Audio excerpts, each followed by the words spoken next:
So hello everyone, once again welcome to all of you in arts education. हमने last lecture में पढ़ा था भारत में यूरोपियों के आगमन, कौन सी कंपनी कब आई थी भारत में, उनका कैसे क्या हुआ था, कब उनकी स्थापना हुई थी, क्रम वाइज हमने उनको पढ़ा था। आज हम पढ़ेंगे भारत में पुर्तगालियों का आगमन। ठीक, रोज हम एक एक टॉपिक पढ़ेंगे। जैसे आज पुर्तगालियों का आगमन पढ़ेंगे, कल डच का आगमन, तो थोड़े थोड़े करके पढ़ेंगे हम लोग, तो ज़्यादा क्लियर होगा हम लोग का डाउट्स। तो आज हम पढ़ते हैं भारत में पुर्तगालियों का आगमन।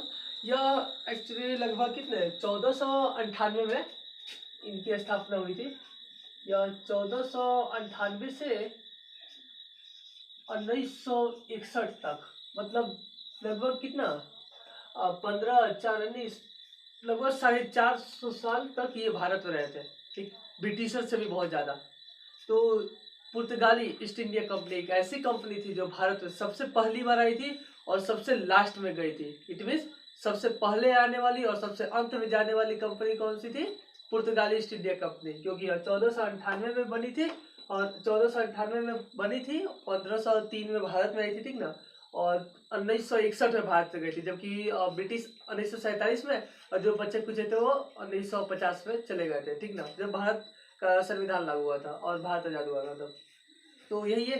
तो आज हम पढ़ेंगे कि पुर्तगाली कंपनियां भारत में कैसे आई और इनका कैसे विस्तार हुआ, इन्होंने कैसे व्यापार किया, इन्होंने क्या क्या किया, किन की राजाओं से मिला, कैसे अपने क्षेत्र का विस्तार किया, कैसे इन्होंने व्यापारिक कोठियां बनाई, और अंत में इन्होंने मतलब क्या गलतियां की जिससे इनका पतन हो गया। ठीक, और फिर डचों का वर्चस्व आ गया, फिर ब्रिटिशर्स, फ्रेंच, इन सब के बारे में पढ़ेंगे।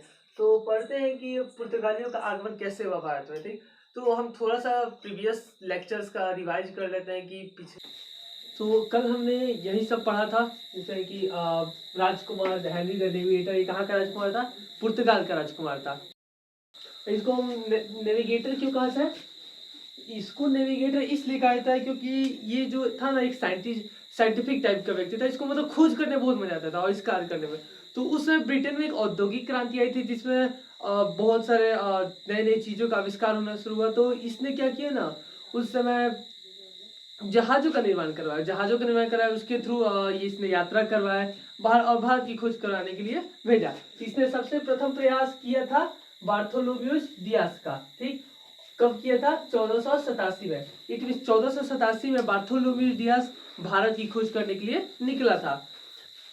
और कहां तक पहुंचा था? Cape of Good Hope. Cape of Good Hope कहाँ है? अफ्रीका का एक क्या है? Cape of Good Hope Africa का एक बंदरगाह है जहां पर बार्थोलोम्यू डियास पहुंचा था। लेकिन वहां से उसको तीनों तरफ समुद्र दिखाई दे रहे थे, तीनों तरफ पानी दिखाई दे रही थी, इसलिए वह केप ऑफ गुड होप से वापस हेनरी द नेविगेटर के पास गया और बोला कि प्रिंस माय लॉर्ड, जो भी हो, मतलब उन लोग की भाषा में। तो उसने बोला कि अब मैं भारत की खोज में सक्षम नहीं रह पाया, मैं अफ्रीका के एक बंदरगाह केप ऑफ गुड होप तक गया था, उससे आगे मैं जाने में समर्थ नहीं था, क्योंकि वहां से तीनों तरफ जल दिखाई दे रहे थे, मुझे कोई रास्ता नहीं सूझ रहा था, इसलिए मैं वापस आ गया। ठीक, तो इसका जो ये पहला प्रयास था वो फेल हो गया। ठीक, फिर इसने दूसरा प्रयास किया 1498 में। ठीक, और ये जो दूसरा प्रयास था वो सक्सेसफुल रहा है, हमें पता है। दूसरे प्रयास में इसने वास्को डी गामा को बुलाया। ठीक, इसने बताया कि देखिए अब 1487 में बार्थोलोम्यू डियास गए थे, वो Cape of the Good Hope तक पहुंचे और उसके बाद वापस आ गए। ठीक, तो आपको भी जाना है, लेकिन आप कोशिश कीजिएगा कि आप भारत की खोज कर पाए। तो इनको जो आवश्यकता की चीजें थी उसने क्या किया? Henry the navigator, it means the वहां के जो राजकुमार थे, उससे ले लिया और वह कहाँ के लिए निकल गया? भारत की खोज करने के लिए। तो लेकिन भारत की खोज करने से पहले इट मींस आपको भी पता होगा कि आपको अगर कोई एग्जाम क्रैक करना हो तो आप सक्सेसफुल व्यक्ति से नहीं पूछेंगे, आप किससे पूछेंगे? जो फेलियर हो। क्यों पूछेंगे? क्योंकि उससे ये पता चलता है कि उसने कहाँ कहाँ गलती की है। ठीक वैसे ही वास्को डी गामा था, वह गया बार्थोलोम्यू डियास के पास और पूछा कि आप बताइए कहाँ तक गए थे, क्यों, कैसे गए थे, और आप उससे आगे क्यों नहीं जा पाए? तो बार्थोलोम्यू डियास ने बताया कि मैं आसान तरीब, it means Cape of Good Hope पहुंचा था, जो क्या था? अफ्रीका के एक बंदरगाह था, वहां तक पहुंचा, वहां से मुझे तीनों तरफ जल दिखाई दे रहे थे, इसलिए मैं उसके आगे नहीं जा पाया। तो वास्को डी गामा ने सोचा कि बिना समय गवाए और बिना ईंधन गवाए मैं सीधा पहले कहाँ जाता हूँ? केप ऑफ गुड होप, वहां से मैं अपनी यात्रा शुरू करूंगा। अपनी यात्रा, इट मींस अभी तक जो केप ऑफ गुड होप की यात्रा किसके निर्देश पर कर रहे थे? किस? बार्थोलोम्यू डियास, क्योंकि ये भी वहां तक पहुंच चुका था। तो बिना समय और ईंधन गवाए या केप ऑफ गुड होप गया। कौन? Vasco da Gama. Cape of Good Hope जाने के बाद इसने भी देखा कि तीनों तरफ जल दिखाई दे रहा है। इसने मैप निकाला, देखा, लेकिन इसको कुछ समझ में नहीं आया था। वहां पर एक व्यक्ति था, वह गुजरात का था, अहमदाबाद का था, ठीक ना। तो वह एक गुजरात का यात्री था। वह उस समय कहा था Cape of Good Hope, it mean Africa में ही वो भी था। तो उस वास्को डी गामा ने उस व्यक्ति से पूछा कि आप बता सकते हैं कि भारत जाने का रास्ता किस ओर है? ठीक। तो इसने बताया कि आप जहाँ पे है, इट मीन्स ये कुछ अफ्रीका था, ठीक। यहाँ Cape of the Good Hope था, इधर कुछ द्वीप थे, ठीक। और यहाँ पे अपना भारत था, ठीक। और ये वो जगह है कालीकट, ठीक, जो कहाँ पड़ता है? केरल में, जहाँ का एक राजा था जिसकी पैतृक उपाधि थी जमोरिन, ठीक। तो इसने बोला कि जो अहमद इब्न मजीदी था, गुजराती यात्री, जिससे वास्को डी गामा मिला, और इसी व्यक्ति ने वास्को डी गामा को गुजरात भारत जाने का रास्ता बताया था, ठीक। तो कहां से? बोला कि आप इस दिशा में सीधा बढ़ते जाइए, और जो आपको क्या बोलते हैं उसको, बंदरगाह, ठीक ना, जो आपको बंदरगाह मिल जाए, समझिए कि आप भारत पहुंच गए, ठीक। मतलब वास्को डी गामा चौंकित रह गया। कैसे? मतलब इस दिशा में कुछ दिख नहीं रहा है, मैं कैसे चलते जाऊं? बोले कि देखिए, आप विश्वास कीजिए, आप इस दिशा में बढ़ते जाइए, और जहां पे भी आपको बंदरगाह मिल जाए, उतरिएगा, समझिए कि आप भारत पहुंच गए। तो वास्को डी गामा के पास कोई और रास्ता नहीं था, इसलिए वह इस रास्ते की ओर बढ़ गया और जाकर कालीकट पर उतरा, जहाँ के राजा थे जमोरिन ने उनका बहुत स्वागत किया। एक और बात, ठीक, अगर अहमद इब्न मजीदी वास्को डी गामा को भारत का रास्ता नहीं बताता तो आपको पता है क्या होता? भारत में कोई भी जो विदेशी कंपनियां थी या विदेशी लोग थे या विदेशी व्यक्ति नहीं आते कभी भारत। मतलब इसलिए कि पुर्तगालियों ने, जब अहमद इब्न मजीदी ने भारत जाने का रास्ता बता दिया, तो पुर्तगाली गए, उसके बाद डच गए, ब्रिटिश गए, डेनिश गए, फ्रेंच गए, स्वीडिश गए, सब आए भारत, ठीक, उसी रास्ते से आए, ठीक। अगर इस व्यक्ति ने नहीं बताया तो कोई भारत में नहीं आया होता, नहीं आया होता तो भारत गुलाम नहीं हुआ होता अंग्रेजों द्वारा, और बहुत कुछ नहीं हुआ होता अगर इस व्यक्ति ने रास्ता नहीं बताया होता। तो बोला जाए तो इस गुजराती व्यक्ति का सबसे बड़ा हाथ है भारत को गुलाम करवाने में, ठीक। एक लॉजिक है, ठीक है ना, गुजरात पर कंप्लेन मत कर देना। तो यही था। तो वह कहाँ पहुंचा? जमोरिन के पास। किसके पास पहुंचा? कालीकट के राजा जमोरिन, जिसने इसका स्वागत किया, ठीक। और जब स्वागत किया तो इन्होंने हेनरी द नेविगेटर ने इनको बहुत सारे उपहार दिए कि जब आप भारत पहुंचेगा तो वहां जब आप किसी भी राजा से मिलिएगा तो उनको हमारा उपहार दीजिएगा, हमारा संदेशा दीजिएगा, ठीक। तो वास्को डी गामा ने ठीक वैसे ही किया। और वास्को डी गामा जिस जहाज से आ रहा था, ठीक, तो उस जहाज का एक जो मुख्य नाविक था उसका नाम था साओ गैब्रियल, ठीक। वह साओ गैब्रियल जो उसका मुख्य नाविक था, वह उस जहाज को चलाकर ला रहा था, ठीक। तो उसने क्या किया?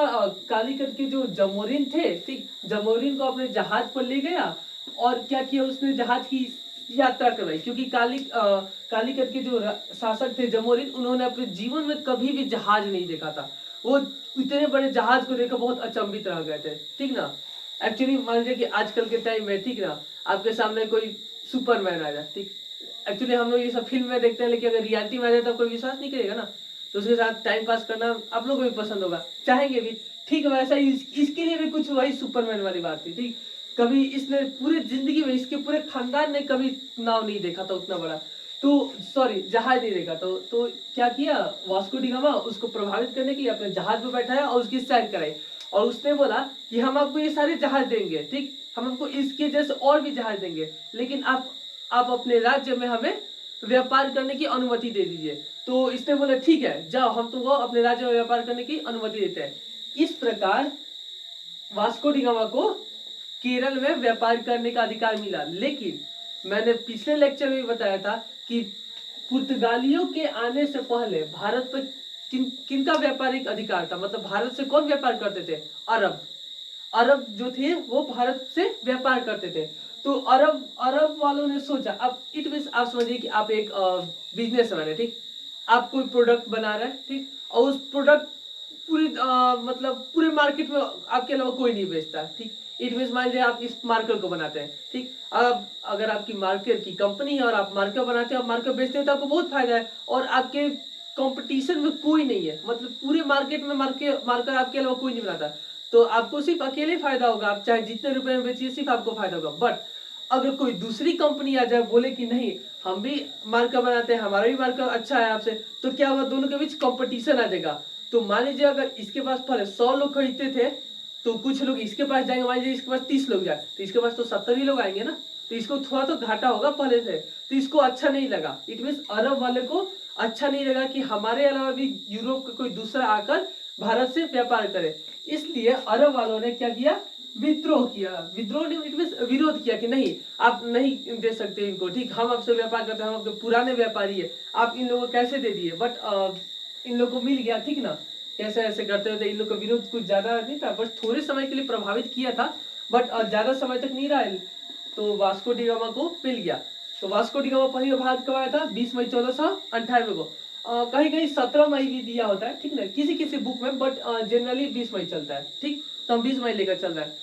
तो भारत आने के लिए समुद्री मार्ग की खोज कब की गई थी, 1498 में। इसको किसने किया था, वास्को डी गामा ने। और एक और समुद्री मार्ग की खोज की गई थी, वह किसके लिए की गई थी, अमेरिका के लिए। और वह खोज किसने की थी, क्रिस्टोफर कोलंबस ने। किसने की थी, कोलंबस। कोलंबस से ही ज्यादा फेमस है, तो हम कोलंबस से लिखेंगे। कोलंबस ने की थी, कब की थी, 1492 में। 1492 में क्रिस्टोफर कोलंबस ने क्या किया था, अमेरिका की खोज की थी, बट इसको लगा कि इसने भारत की खोज कर दी है, तो इसको जिस जगह पे किया था ना, उसको इसने वेस्ट इंडीज के नाम से, वेस्ट इंडीज नाम रख दिया। क्या नाम रख दिया, वेस्ट इंडीज, ठीक। तो ये सब था कि भारत में कैसे पुर्तगाल आए, कैसे स्थापित हुए। पहली बार वास्को डी गामा 1498 में आया था, दूसरी बार 1503 में आया था, और तीसरी बार भारत में वास्को डी गामा 1524 में आया था, जो उस समय वायसराय बन के आया था, और 1524 में मर गया, तो केरल में ही उसकी क्या बोलते हैं, समाधि बना दी गई, ठीक है।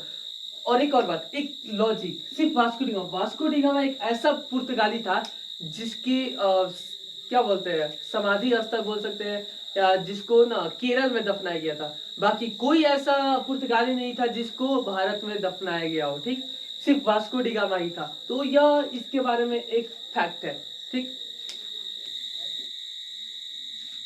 वास्को डी गामा, अभी हमने देखा कि वास्को डी गामा वो पहला पुर्तगाली था, वो पहला यूरोपीय था जो भारत में आया था, जिसने भारत आने के लिए समुद्री मार्ग की खोज की थी।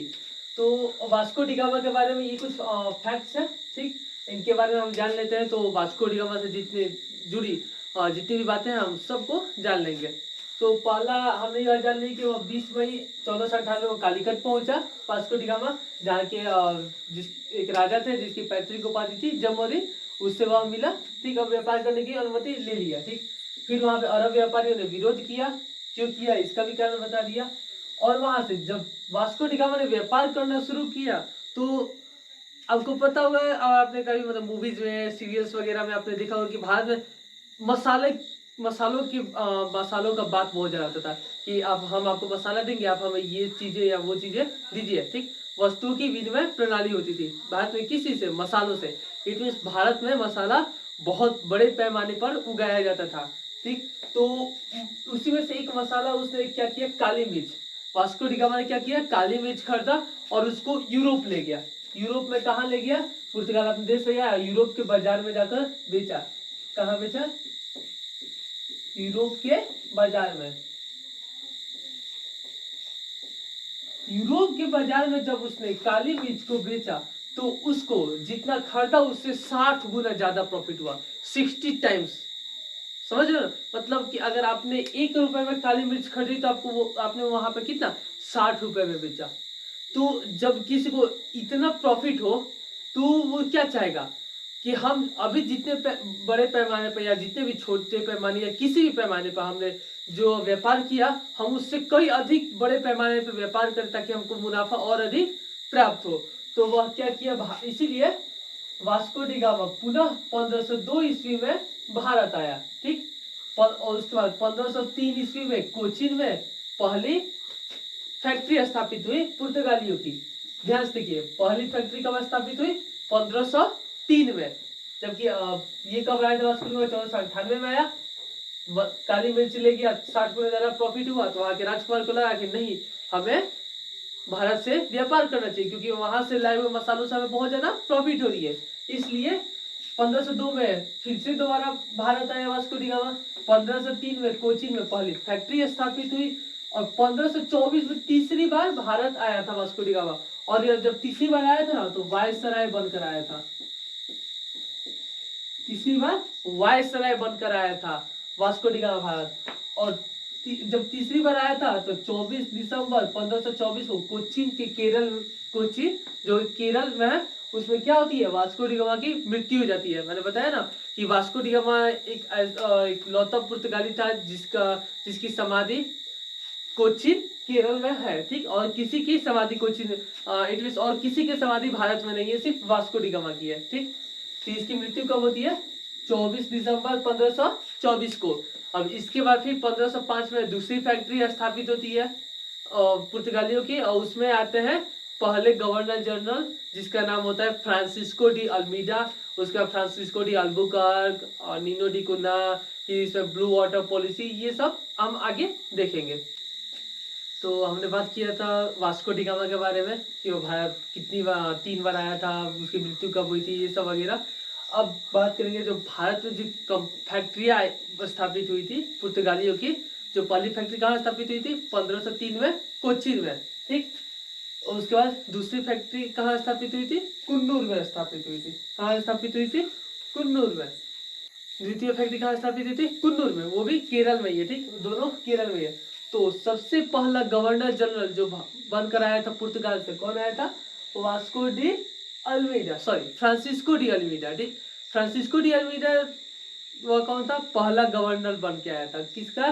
पुर्तगाली कंपनी का, पुर्तगाली East India Company, it means Estado da India. Estado da India का प्रथम गवर्नर जनरल कौन था? Vasco de Almeida, sorry Francisco de Almeida, ठीक। करेक्ट करेंगे, फ्रांसिस्को डी अल्मीडा। उसके बाद इसका आगमन हुआ था 1505 में। इट मीन 1505 में फ्रांसिस्को डी अल्मीडा भारत आया। वह क्या आया था? प्रथम गवर्नर जनरल बन के आया था। और इसने एक पॉलिसी अपनाई थी, ब्लू वाटर पॉलिसी, नीले जल की नीति। नीले जल की नीति क्या है? आपको पता होगा कि भारत का मैप नीचे से कुछ ऐसा है, ठीक। इधर से पूरा ये सब जल है, ठीक। क्या है? सब जल है, ये सब जल है। तो ये लोग इस तरफ से आए थे भारत, ठीक। तो ये जो था ना, ये इलाका, ये सब पूरा जल था, ठीक।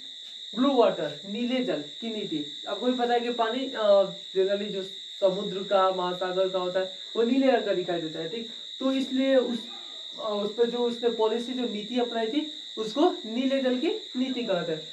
इस नीति के अकॉर्डिंग क्या था? इसने समुद्र पर एकाधिकार कर लिया, अपना अधिकार कर लिया, क्योंकि उस टाइम उसके सिमिलर कोई पावरफुल नहीं था उस टाइम, और कोई भी पावरफुल के बीच में उस समय कोई था ही नहीं पुर्तगालियों के साथ। तो इसने क्या किया? यहाँ पर अधिकार कर लिया। और यह जो जगह है वह हिंद महासागर है। कौन सा है? हिंद महासागर। तो हिंद महासागर पे इसने एक अधिकार कर लिया। और इसका कहना था कि कोई भी जहाज अगर इधर से भारत जा रहा है तो उसको टैक्स देना पड़ेगा। क्या देना पड़ेगा? टैक्स देना पड़ेगा। तो कुछ समय के लिए इस नीले जल की नीति के कारण जो हिंद महासागर था, कुछ देर के लिए पुर्तगाल महासागर बन गया, ठीक। पुर्तगाल महासागर कुछ देर के लिए बन गया था, इसलिए उसको ऐसा कहा जा रहा था कि नहीं, वो हिंद महासागर नहीं, वो पुर्तगाल महासागर है। क्यों? क्योंकि वहां पर ब्लू वाटर पॉलिसी लगा दी गई थी। किसके द्वारा? फ्रांसिस्को डी अल्मीडा के द्वारा। और जो उसके थ्रू भारत आएगा उसको कर देना होगा। और भारत आने के लिए इसके अलावा और कोई मार्ग नहीं था, क्योंकि मैंने पिछले लेक्चर में भी बताया था कि जो स्वेज नहर था उसका निर्माण 1850 के आसपास हुआ था। और यह समय कब का चल रहा है? 1505 का।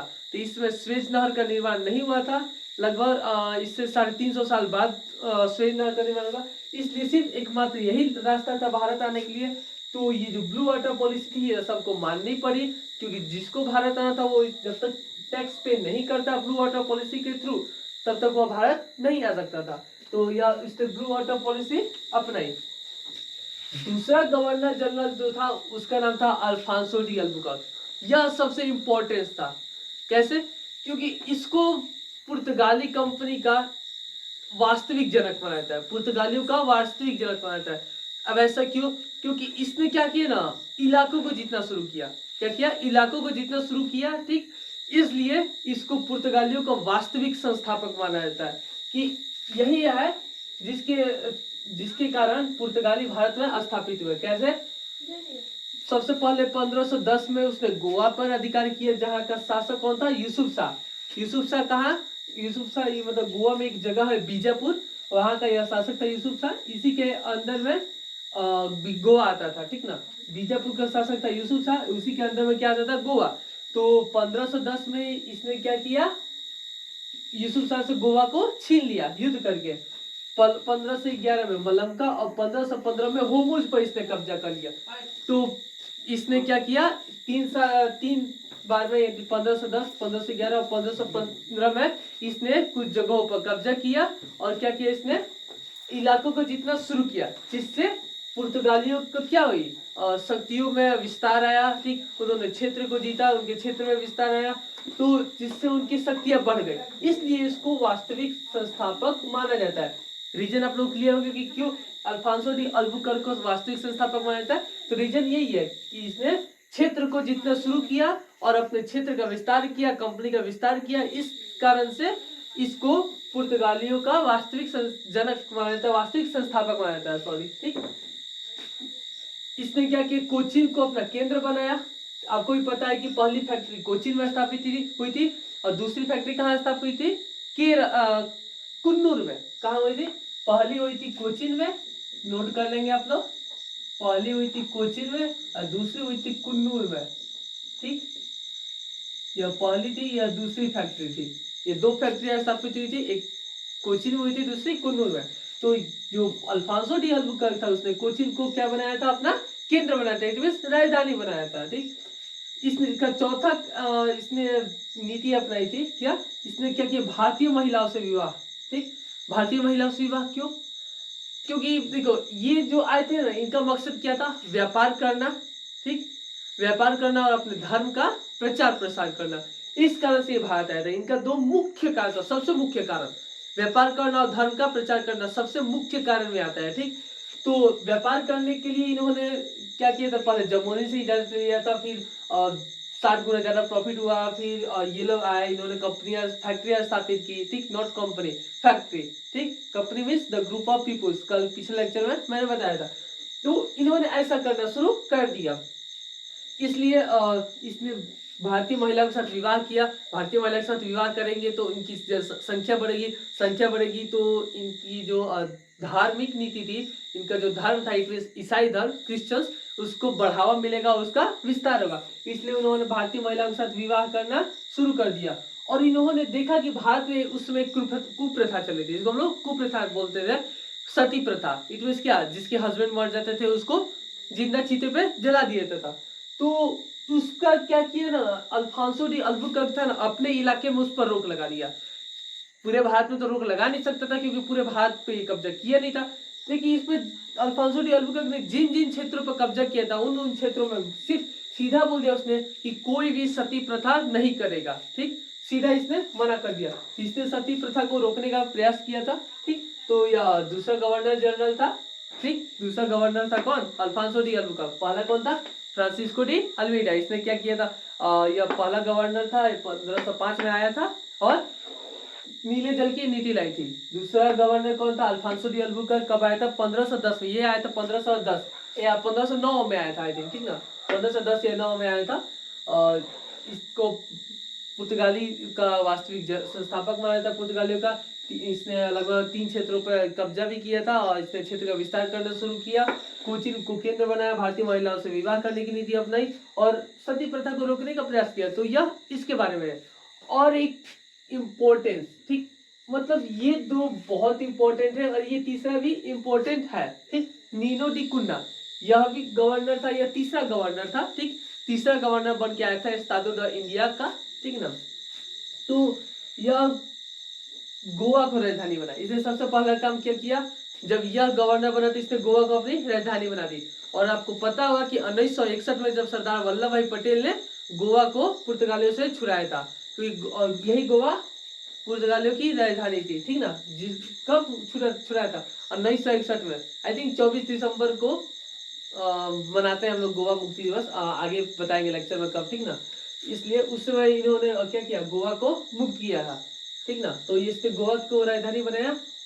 एक ध्यान से सुनिएगा, अल्फांसो डी अल्बुकर्क गोवा को जीता था, ठीक। लेकिन केंद्र किसको बनाया था? कोचिन को। नीनो डी कुन्हा केंद्र किसको बनाया? गोवा को। इसमें कंफ्यूज नहीं होना है। अल्फांसो डी अल्बुकर्क ने गोवा को जीता था, नीनो डी कुन्हा ने गोवा को राजधानी बनाया था, ठीक। इसने क्या किया, हुगली और सेंथोमे में बस्तियां बसाई, बसीन व दीव पर अधिकार किया, और बहादुर शाह की मृत्यु। इट मीन्स बहादुर शाह गुजरात का शासक था। तो उस टाइम ना हुमायूं था ना, हुमायूं गया था गुजरात। तो यह हुमायूं से डर कर गलती से पुर्तगालियों के जहाज पर चला गया। और पुर्तगालियों का लगा कि यह कोई घुसपैठिया है, और इन्होंने क्या किया, इसको मार दिया, ठीक ना। तो इसी के अंदर में उस समय कार्यवाही चल रही थी, इसलिए बहादुर शाह की मृत्यु हो गई, ठीक। तो यह मुख्य रूप से, ऐसी बात नहीं है कि और कोई गवर्नर नहीं थे, अभी बहुत सारे गवर्नर आए थे, 1961 तक चला था ये।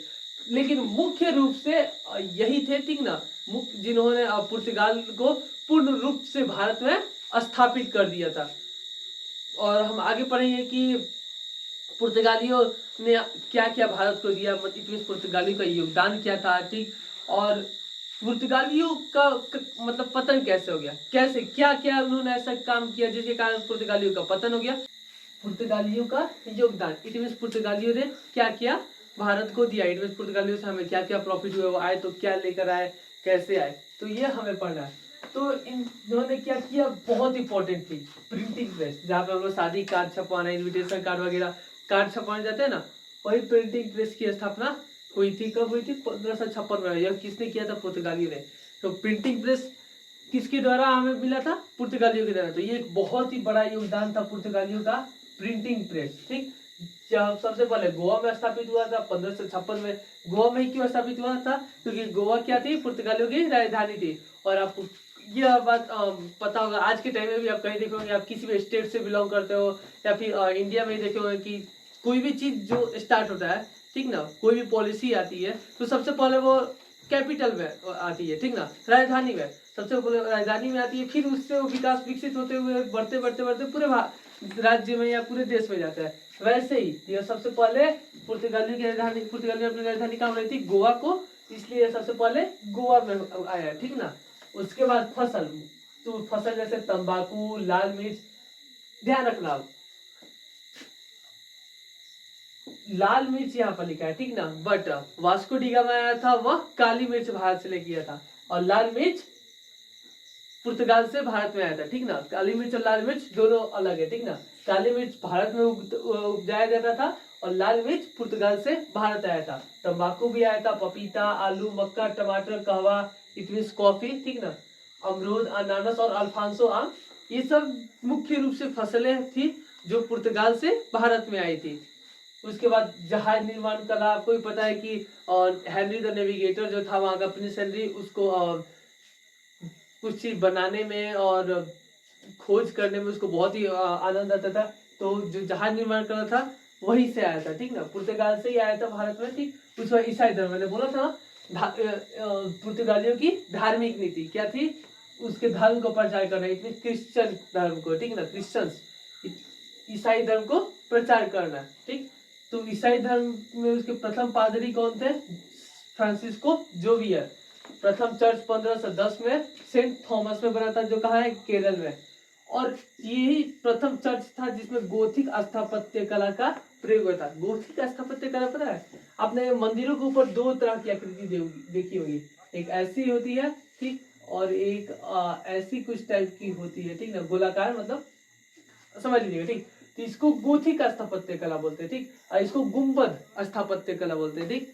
ये हो जाता है गोथिक, और ये हो जाता है गुंबद। क्या होता है? गुंबद स्थापत्य कला, ठीक ना। तो कंफ्यूज नहीं होना, इसको बोलते हैं गुम्बद, इसको बोलते हैं गोथी। तो गोथी का स्थापत्य कला की शुरुआत कब योगदान पुर्तगालियों ने ही दिया था। जो अभी भारत में मैक्सिमम टेम्पल्स में यूज होता है, ये दोनों यूज होता है, बट अब मैक्सिमम ये यूज होता है, ठीक ना, गोथी का स्थापत्य कला। अब हम पढ़ेंगे पुर्तगालियों के पतन के कारण थे, मतलब पुर्तगालियों ने ऐसा क्या कार्य किया था, क्या क्या उनके साथ ऐसा हुआ था जिससे उनका पतन हो गया और भारत पे किसी दूसरी बड़ी यूरोपीय कंपनियों का शासन आया, ठीक ना, उनका प्रभाव आया। पुर्तगालियों के पतन के कारण हमने यह पढ़ लिया कि पुर्तगाली भारत में कैसे आए, उनकी कंपनी कैसे स्थापित हुई, उनके कौन कौन से गवर्नर्स थे, और उसके बाद पुर्तगालियों के क्या क्या योगदान थे, उन्होंने क्या क्या भारत को दिया। अब पढ़ना है पुर्तगालियों के पतन के कारण थे क्या थे, उन मतलब उन कैसे पुर्तगाली कंपनियां खत्म हुई, ठीक ना, यह पढ़ना है। तो सबसे पहला था धार्मिक असहिष्णुता। इट मीन्स अपने धर्म को बढ़ावा देने के लिए वो इतने आगे निकल गए थे कि वह लोगों के साथ दुर्व्यवहार करना शुरू कर दिए थे, जिसके कारण असहिष्णुता फैल गई और लोग उनके धर्म को मानना और उनके धर्म का विरोध करना शुरू कर दिए। यह एक सबसे बड़ी भूल थी पुर्तगालियों की। दूसरी, यूरोपीय कंपनियों से संघर्ष। आपको पता है कि सिर्फ पुर्तगाली नहीं बल्कि डच, ब्रिटिश, डेनिश, फ्रेंच, ये सारी कंपनियां भारत में आई थी। तो इन सभी से संघर्ष हुआ था, सभी से नहीं, एक डचों से और ब्रिटिश, इन दो कंपनियों से पुर्तगाल का संघर्ष हुआ था, जिसमें पुर्तगाल को बहुत क्षति हुई, पुर्तगाल हार भी चुका था, जिसके कारण क्या हुआ, इसका पतन हो गया, ठीक। तीसरा, कार्टेज आर्मीडा काफिला, वह समुद्र लूट की नीति। यह एक ऐसा काफिला था ना, इसको हम बोलते थे एक पास था, ठीक, एक ऐसा पास। इट मींस जब मैंने आपको बताया था कि यह समुद्र में ब्लू वाटर पॉलिसी आई थी, बाद में इसको कार्टेज आर्मीडा काफिला कर दिया गया। इट मींस एक ऐसा पास, अगर आपको भारत जाना है तो आपको वह पास लेना पड़ेगा। अगर वह पास लीजिएगा, अगर वह आप पास ले लीजिएगा पुर्तगालियों से, तो इधर आपको सुरक्षा दी जाएगी, सैन्य सुरक्षा जल में, ताकि कोई आपको लूटे ना। लेकिन अगर आप वह पास नहीं लेते तो आपके साथ यहाँ पर लूट भी हो सकती है। और वह लूट कौन करते थे, पुर्तगाली। मतलब अगर पुर्तगालियों से ही पास लेना था, अगर नहीं लेते तो पुर्तगाली ही आपको लूट लेते, ये था, ठीक, जिसके कारण पुर्तगालियों का पतन हुआ। ये तीन मुख्य कारण थे, ठीक। और अंत में स्वतंत्रता प्राप्ति के समय जो गोवा का गवर्नर था वो बोस्टा था। जब इट मींस 1947 में, 1961 में अंतिम गवर्नर मैनुअल एंटीनियो था, सबसे अंतिम गवर्नर। इसके बाद कोई गवर्नर नहीं बना, क्योंकि इसके बाद गोवा को भारत में मिला लिया गया। गोवा को ही नहीं बल्कि दमन व दीव को भी भारत में मिला लिया गया था, ठीक। सरदार वल्लभ भाई पटेल ने चलाया था एक अभियान जिसको बोलते हैं ऑपरेशन विजय, ठीक। ऑपरेशन विजय के तहत गोवा को और दमन व दीव को भारत में मिला लिया गया था। यह तीन क्षेत्र जो थे पुर्तगालियों के अधीन में थे। उसके बाद यह 19 दिसंबर 1961 को हुआ था। 19 दिसंबर 1961 को हम गोवा मुक्ति दिवस मनाते हैं, ठीक। तो इसके बाद पुर्तगालियों का पूरा भारत पूर्ण रूप से पतन हो गया था। यह 1498 में आए थे और 1961 में भारत छोड़कर चले गए थे। इट मीन सबसे पहले भारत आए थे और सबसे अंत में भारत छोड़कर जाने वाले कौन थे, पुर्तगाली थे। तो आज के लिए बस इतना ही। नेक्स्ट लेक्चर में हम पढ़ेंगे भारत में डचों का आगमन। इट मीन भारत डच में कैसे है, उन्होंने क्या क्या भारत में किया, उनकी कंपनी कैसे स्थापित हुई और उनका पतन कैसे हुआ। तो मिलते हैं आपसे नेक्स्ट वीडियो में, तब तक के लिए थैंक यू।